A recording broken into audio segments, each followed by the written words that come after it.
एक समय की बात है, भगवान गौतम बुद्ध वन के रास्ते से होकर कहीं जा रहे थे।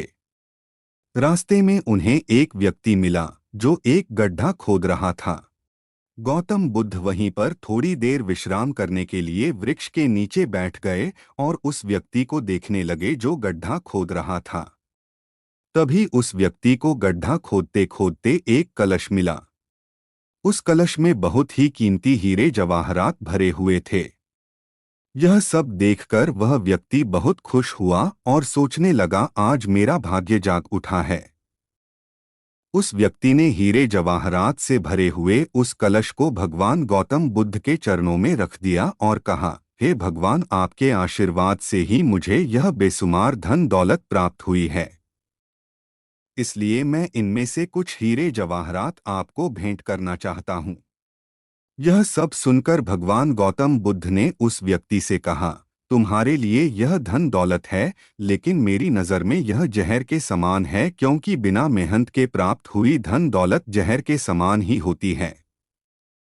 इतना सुनकर वह व्यक्ति गौतम बुद्ध से नाराज होकर कलश लेकर चला जाता है।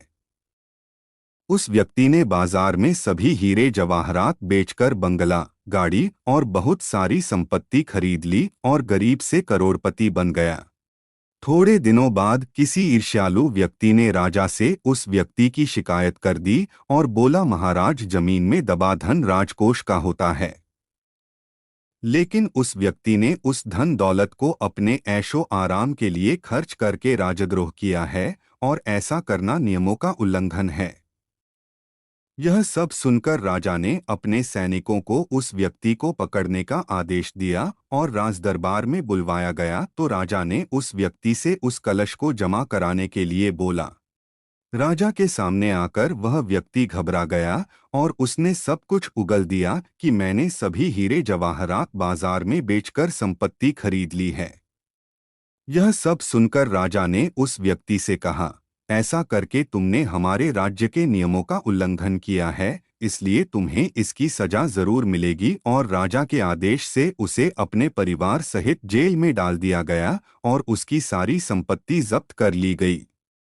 काफी दिनों बाद वह राजा जेल में कैदियों के निरीक्षण के लिए गया।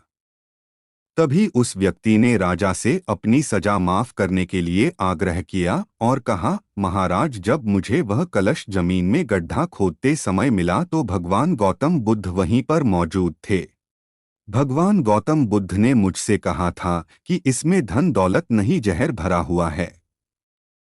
लेकिन उनकी यह बात न मानकर मैंने उनका अपमान किया था और आज जेल में रहकर मुझे एहसास हो रहा है कि उनकी बात बिल्कुल सच थी, क्योंकि बिना मेहनत के प्राप्त धन दौलत जहर के समान ही होती है। इसलिए मैं एक बार भगवान गौतम बुद्ध के दर्शन कर उनसे क्षमा मांगना चाहता हूँ। उस राजा ने भगवान बुद्ध को अपने राज्य में आमंत्रित किया और जेल से निकालकर उस व्यक्ति को भगवान बुद्ध के पास लाया गया। उस व्यक्ति ने भगवान बुद्ध के चरणों में बैठकर क्षमा मांगी तथा कहा, भगवान, आपकी बात बिल्कुल सत्य थी, क्योंकि कलश में सही में जहर भरा हुआ था, जिसने कारण मुझे अपने परिवार सहित जेल जाना पड़ा। भगवान गौतम बुद्ध के आदेश से राजा ने उस व्यक्ति को जेल से रिहा कर दिया। इसके बाद उस व्यक्ति ने उसी दिन से मेहनत से प्राप्त धन से अपना जीवन यापन शुरू कर दिया।